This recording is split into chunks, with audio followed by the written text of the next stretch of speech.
Okay.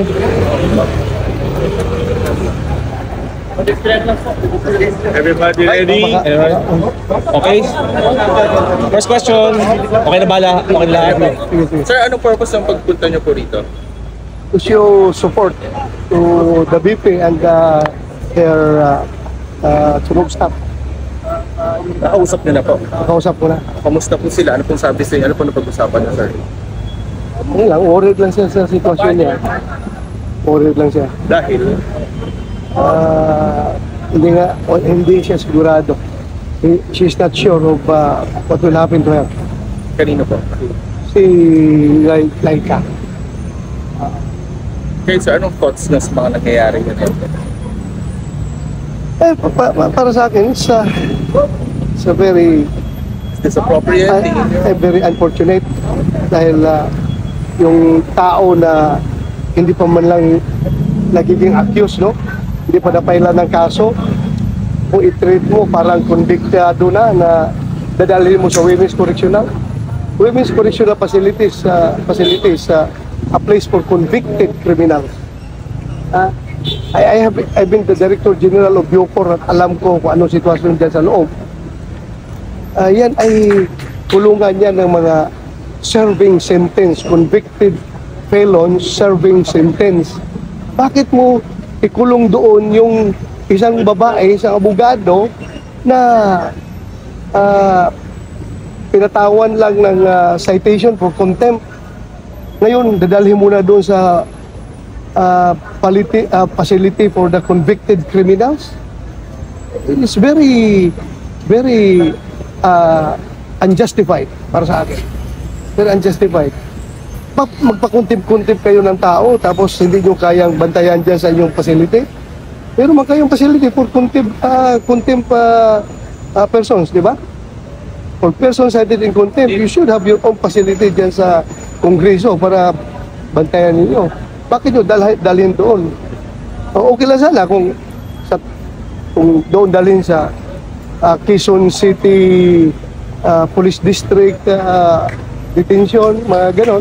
Pero yung detention cell ng mga criminal, ay ng mga convicted criminals, that's the worst. That's the worst for me na ikulong mo isang taong cited in contempt lang.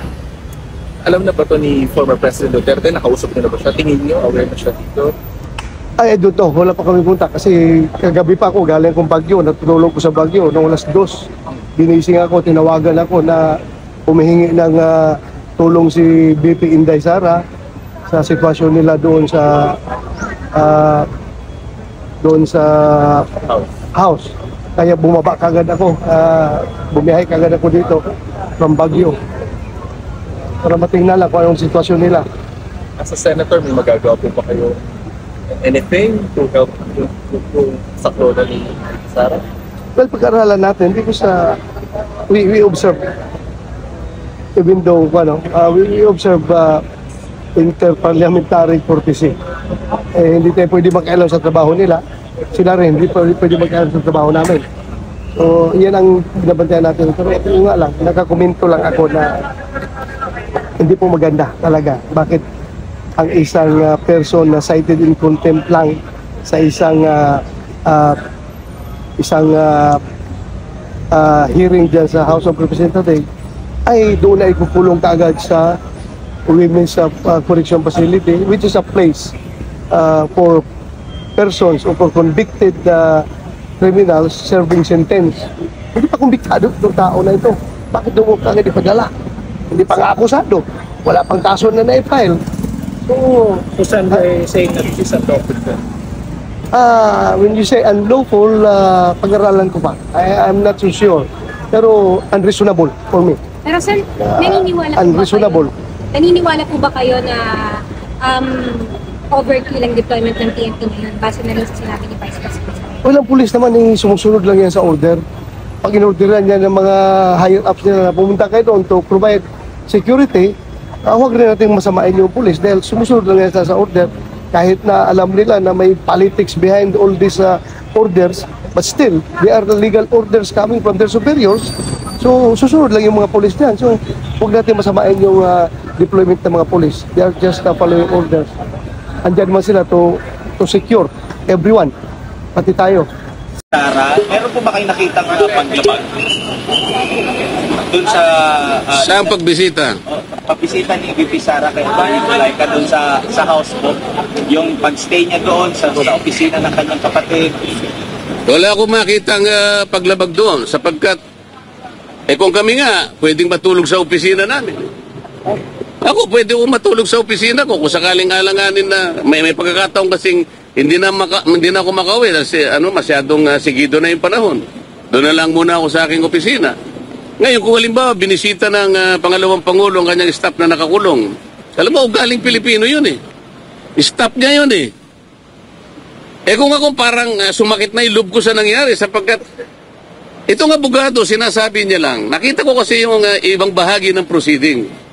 Parang ang pinagtuunan nila ng pansin, yung pagsulat niya sa COA na sinasabi niya, dapat kayong magpakadalos-dalos, wag muna ninyo silang bigyan ng dokumento sapagkat hindi pa conclusive yung audit observation memo. Totoo naman yun eh. Hindi po conclusive yun. Appealable, hindi final yun. Contestable po lahat yun. Ngayon, ginagawa lang ang tungkulin niya bilang isang abogada. Yun ang pagkakaintindi niya. Maski ako gagawin ko yun eh. Bakit niyo bibigyan sila ng dokumento para sila ang umako sa gagawin namin, ginagawa pa lang namin ang tungkulin namin eh. Halimbawa po sa isang nagluluto. Nagluluto pa lang po ako eh. May nakialam na po, sabi niya gano'n, bigay mo nga sa akin yung sandok na yan. Teka muna po paano? Bigay mo nga sa akin yung ganito. Hindi po kami ang tagaluto rito ba't po kayo nakikialam eh? Kami po ang nasa kusina, kami po ang tagaluto rito. Bakit po kayo nakikialam? Ngayon, sinabi ng mga abogada, hindi pa po luto yan eh. Niluluto pa lang namin, tsaka niya lang po tikman, pag naluto na, tsaka na lang po kayo gumawa ng paraan, i-criticize nyo po kami, yung pagkakaluto po hindi tamang pagkakaluto hindi po niluluto pa lang natin. Yung hogay nilalagay pa lang natin, yung mga sangkap inaayos pa lang natin. Bigla po kayong papasok at manghihimasok, hindi ka mabuting kusinero, ako mas magaling sa hindi po Hindi po gawain, ulit-ulit sinasabi ko sa inyo, kung ang pinag-uusapan in aid of legislation, nasaan po ang legislation na kanilang ginagawa? Sir, may naririnig ba kayong impeachment kay VP Sara sa House?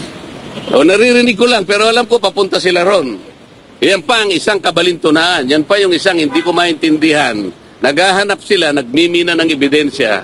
Kaya nga nila pinagpapatuloy ito. Pero ang tinatanong ko, kung talagang legitimate po ang kanilang ginagawa, kung talagang totohanan, kung talagang para sa bayan, maging accountable tayong lahat.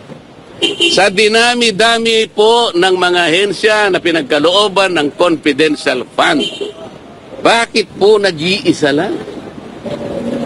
Bakit po paikot-ikot kayo sa nag-iisang ahensya?